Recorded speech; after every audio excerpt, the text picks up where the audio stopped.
Wabarakatuh. Perkenalkan, nama saya Nisa Rahma. Saya dari jurusan Marketing Communication. Di sini saya akan mempresentasikan fenomena penggunaan bahasa pergaulan di Indonesia. Yang pertama, saya akan menjelaskan latar belakang. Dalam kehidupan sehari-hari, manusia tidak terlepas dari pemakaian bahasa. Dengan bahasa, seseorang dapat mengungkapkan ide, gagasan, pikiran, dan keinginannya dalam menyampaikan pendapat dan informasi. Sebagai masyarakat Indonesia, tentunya kita menggunakan bahasa Indonesia sebagai bahasa nasional yang berfungsi sebagai alat komunikasi yang mempunyai peran sebagai penyampai informasi. Namun, pemakaian bahasa Indonesia dalam kehidupan sehari-hari mulai bergeser digantikan oleh pemakaian bahasa anak remaja yang dikenal dengan bahasa gaul. Interferensi bahasa gaul kadang muncul dalam penggunaan bahasa Indonesia dalam situasi resmi yang mengakibatkan penggunaan bahasa menjadi tidak baik dan tidak benar. Selanjutnya, saya akan menjelaskan pengertian bahasa. Bahasa adalah kapasitas khusus yang terdapat pada manusia untuk memperoleh dan menggunakan sistem komunikasi yang kompleks. Bahasa digunakan anggota suatu masyarakat untuk bekerja sama, berinteraksi, dan mengidentifikasi diri. Kami putra dan putri Indonesia menjunjung bahasa persatuan bahasa Indonesia. Demikianlah bunyi alinea ketiga Sumpah Pemuda yang telah dirumuskan oleh para pemuda pada tanggal 28 Oktober 1928 yang kemudian menjadi pendiri bangsa dan negara Indonesia. Bunyi alinea ketiga dalam Ikrar Sumpah Pemuda itu jelas bahwa yang menjadi bahasa persatuan bangsa Indonesia adalah bahasa Indonesia. Kita sebagai bagian bangsa Indonesia sudah selayaknya menjunjung tinggi bahasa Indonesia dalam kehidupan sehari-hari. Bahasa Indonesia ialah bahasa yang terpenting di kawasan Republik kita. Dengan menggunakan bahasa Indonesia secara baik dan benar, berarti kita telah menjunjung tinggi bahasa persatuan seperti yang diikrarkan dalam Sumpah Pemuda. Selanjutnya, saya akan menjelaskan pengertian bahasa gaul. Bahasa gaul merupakan salah satu cabang bahasa dari bahasa Indonesia. Bahasa gaul umumnya mulai muncul di kalangan masyarakat pada tahun 1980-an. Pada tahun 1980-an, bahasa gaul lebih dikenal dengan bahasa prokem. Bahasa prokem saat itu digunakan oleh kalangan pergaulan preman. Penggunaan bahasa prokem ini dapat dikatakan sebagai kode yang digunakan oleh kelompok tertentu. Menurut Sarwono tahun 2004, mengatakan bahwa bahasa gaul adalah bahasa khas remaja yang kata-katanya diubah-ubah sedemikian rupa, sehingga hanya bisa dimengerti di antara mereka, bisa dipahami oleh hampir seluruh remaja di tanah air yang terjangkau oleh media massa. Padahal istilah-istilah itu berkembang, berubah, dan bertambah hampir setiap hari. Selanjutnya, saya akan menjelaskan fenomena penggunaan bahasa pergaulan di Indonesia. Saat ini, penggunaan bahasa Indonesia yang baik dan benar dalam kehidupan sehari-hari sudah mulai bergeser digantikan oleh bahasa gaul. Bahasa gaul jika digunakan dalam situasi non-formal akan dapat dipahami, namun sangat tidak tepat jika penggunaan bahasa gaul ini digunakan dalam situasi yang formal.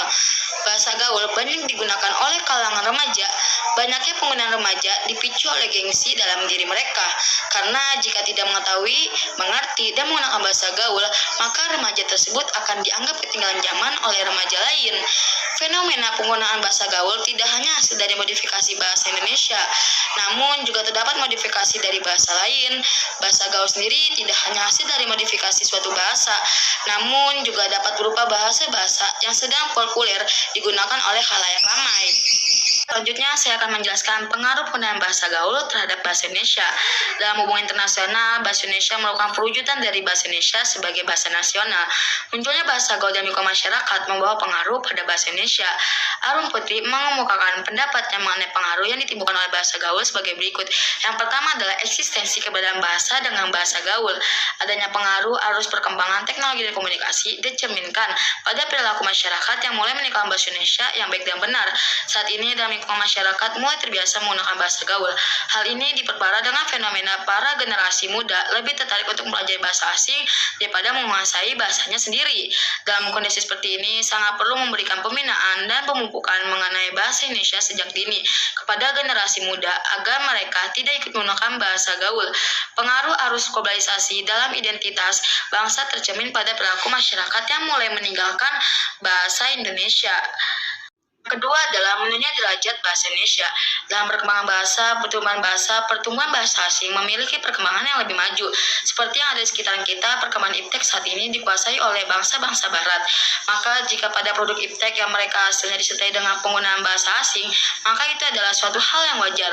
Selain itu, bahasa gaul begitu mudah untuk digunakan berkomunikasi dan hanya orang tertentu yang mengerti arti dari bahasa gaul.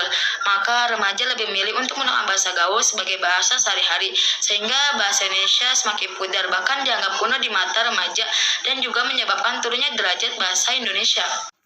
Terakhir yang akan saya jelaskan adalah penggunaan bahasa gaul dalam media sosial.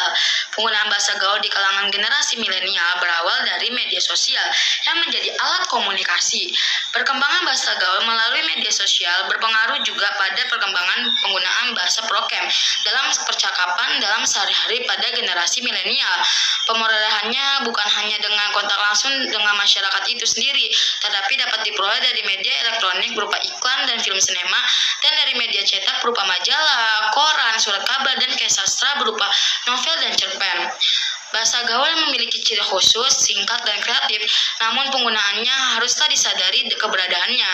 Bahasa gaul hanya dapat digunakan di situasi dan kondisi yang santai atau akrab, bersama rekan sebaya, tidak dalam kondisi dan situasi yang formal atau resmi. Kesimpulan dari semua pembahasan yang sudah saya jelaskan adalah banyaknya kalangan remaja yang menggunakan bahasa gaul adalah akibat dari perkembangan zaman yang kian mengalami kemajuan, baik dari dunia pendidikan sampai teknologi, serta kurangnya kesadaran untuk mencintai bahasa di negeri sendiri, yang berdampak pada tergilasnya atau lunturnya bahasa Indonesia dalam pemakaiannya terhadap masyarakat, terutama di kalangan remaja. Apalagi dengan maraknya dunia kalangan artis yang menggunakan bahasa gaul di media massa dan elektronik, membuat remaja semakin sering menirukannya di kehidupan sehari-hari.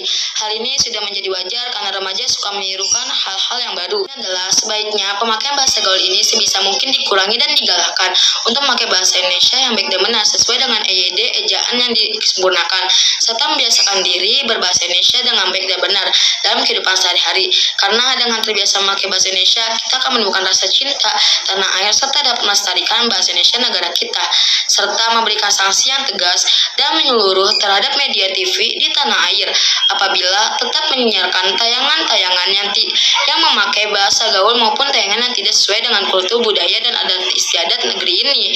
Karena kebanyakan bahasa gaul dan budaya-budaya yang kebarat-baratan tersebut bersumber dari media TV, apalagi media ini lebih cepat dalam menyebarkan pengaruh-pengaruh negatif terhadap anak bangsa saat ini. Sekian dan terima kasih. Wassalamualaikum warahmatullahi wabarakatuh.